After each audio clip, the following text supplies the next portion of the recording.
The battle for companies to dominate in AI is heating up. Now, this is relevant to investing because I think AI is changing the landscape on how people invest because they want to capture what everyone thinks, including myself, is the next big thing. So today we're going to talk about AI between three main companies. That's OpenAI, Google, and Apple. Now, recently, just about a month ago, investors saw Apple as a stock with limited growth, and as a consequence, its stock started to fall. But due to a possible deal with OpenAI to add AI features to the iPhone, Apple is back on investors' buy list. This should have been foreseen by investors, though, as Apple was the only big tech company that had not benefited from any AI announcements like all the other big tech companies that have drowned us in AI plans, usage, integration, etc. But Apple was the only laggard that had yet to wow us with something AI. Deep down inside, we all knew that eventually one of the largest tech companies in the world would announce at some point its big AI plans, and that would send the stock soaring.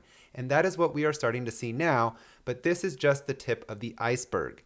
Many doubted Apple, but as usual, it's delivering. So what's this OpenAI deal, and is Google a threat? We will answer a lot today. Well, this deal reportedly, as it has not officially been announced, is with ChatGPT creator OpenAI to use its generative artificial intelligence technology on iPhones. Apple is finalizing terms to incorporate OpenAI's ChatGPT technology into iOS 18. Tim Cook said, "We believe in the transformative power and promise of AI, and we believe that we have the advantages that will differentiate us in this new era, including Apple's unique combination of seamless hardware, software, and services integration." So adding AI to Apple's next iPhone 16 will give consumers a reason to upgrade. Apple could and probably will monetize some AI services through subscriptions, its fastest growing part of its business currently.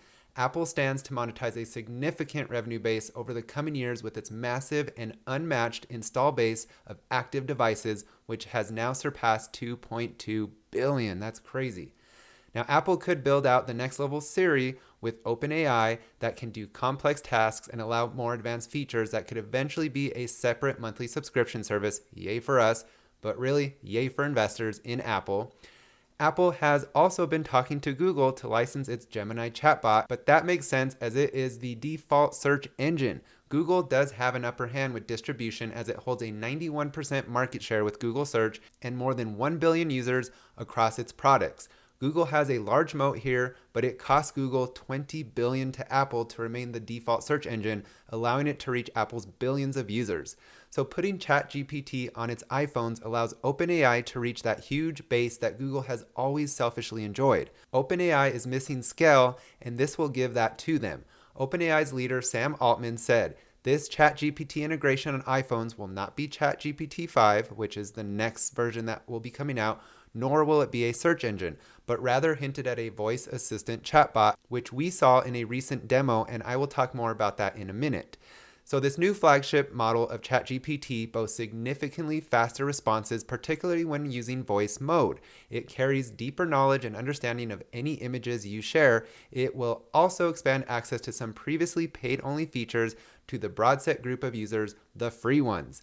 Now, reporting suggests that Apple has significant AI projects in development in-house. So Apple wants AI features, but is not ready to rely on in-house AI development yet, so it is relying on others for the moment. Its current focus is creating more powerful chips that can seamlessly power AI on their phones. This is what may cause users to upgrade their phones to get these new AI features. Let's not forget what Apple did to Intel though. They stopped using their processors and pivoted to their own chip, the Apple Silicon. So just be aware of what Apple can do to OpenAI, and Google for that matter, being that it will have access to their technology as it may eventually roll out its own version of AI tools that it makes very hard for us iPhone users not to use. Now, Apple will reportedly go big on AI features, which we will hear all about at the 2024 Apple Worldwide Developers Conference on June 10th. I have said this many times in my recent videos. OpenAI, which is very popular with Microsoft's Copilot, is the clear initial winner versus Gemini in the AI chatbot wars. But it is still early on, but I predict Microsoft/OpenAI will remain victorious, as usually the first company to successfully deploy a product or service is usually the one to remain at the top spot and with the most market share. Now, I think Apple also likes this deal, as the liability will be more on OpenAI regarding privacy issues, a big topic these days. Not to mention, going with OpenAI relieves Apple of any anti-competitive scrutiny than if it were to choose Google's product Gemini. Now, this huge news about OpenAI and Apple nearing a deal leaked days leading up to Google's I/O event. I'm pretty sure this was purposely planned by OpenAI. So we have this leaked news, and then what followed was OpenAI's consumer product event on Monday, which was May 13th, where it unveiled their new AI model GPT-4o. The day after was Google's I/O Developers Conference on May 14th, where it unveiled a lot of AI technology that it's rolling out. So you have OpenAI going after Google right before. That was definitely planned. And then Google delivered. So the next up is Apple at its I/O Developers Conference, but that's not till June 10th. Okay, so let's do a quick overview of OpenAI and Google's AI announcements. So OpenAI will start with, they unveiled their new AI model GPT-4o for both the free and paid version that can take in and understand speech, images, and video content responding in speech or text. So think of conversational speech and live translation across multiple languages. Think of showing it an image of a math problem and it being able to help you solve it. Very exciting stuff. Now, regarding Google's I/O Developers Conference on May 14th, the main highlights were Google announced Project Astra, which is its competitor to GPT-4o, where you can ask Astra questions and get replies. There is also the possibility of smart glasses for Astra, as the demo briefly hinted at this. Also, an AI boost to Google Photos, its Notebook LM app, Google Search, so think of using a photo to search things, and a new video tool called Veo, V-E-O, which can generate minute-long videos from a prompt. So both have impressive voice and video capabilities. Both are the two frontrunners, with OpenAI currently in first place, in my opinion. Both offer a conversational, natural language voice interface. Both offer potential for live video analysis through a smartphone camera, and both seem to be fast enough for a truly natural conversation where you can interrupt the AI in mid-flow. Now, some differences. OpenAI's ChatGPT voice sounds more natural, can detect and respond to emotion and vocal tones, and even adapt in real time to how you ask it to speak. Gemini did not necessarily display this, but let's listen to the differences. We're going to start with OpenAI, so here's the video. So my friend Barrett here, he's been having trouble sleeping lately, and I want you to tell him a bedtime story about robots and love. Oh, a bedtime story about robots and love? I got you covered.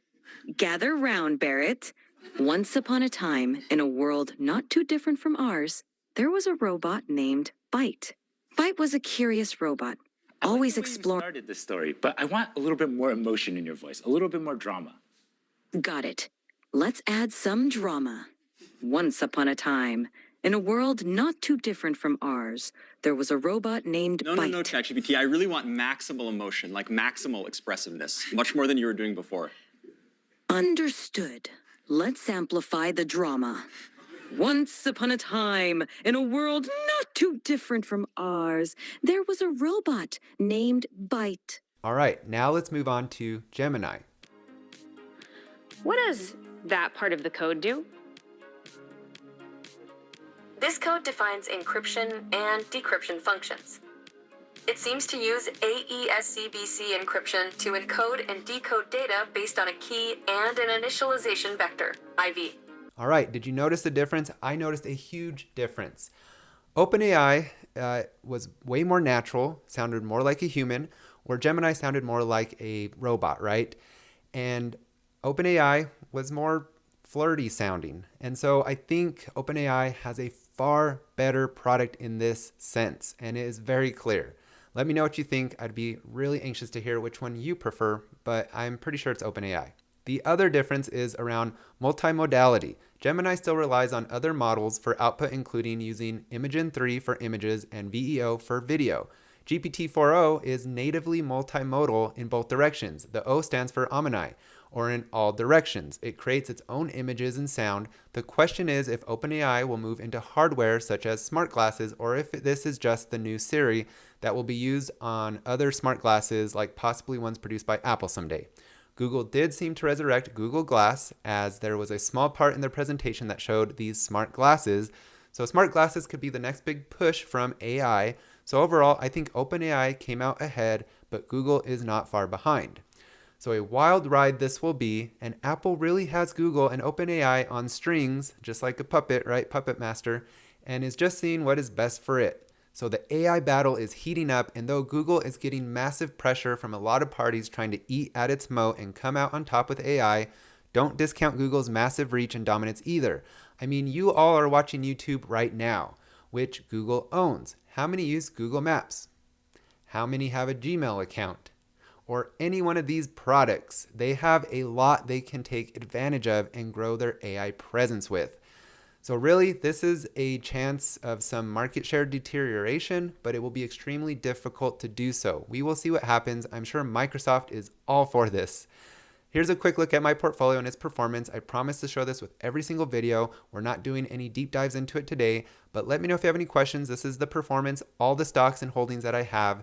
And also, I want you to let me know on your thoughts on all this AI craziness. Who comes out on top in your opinion? I think in the end, it's going to be Apple, but in the short run, it's been OpenAI.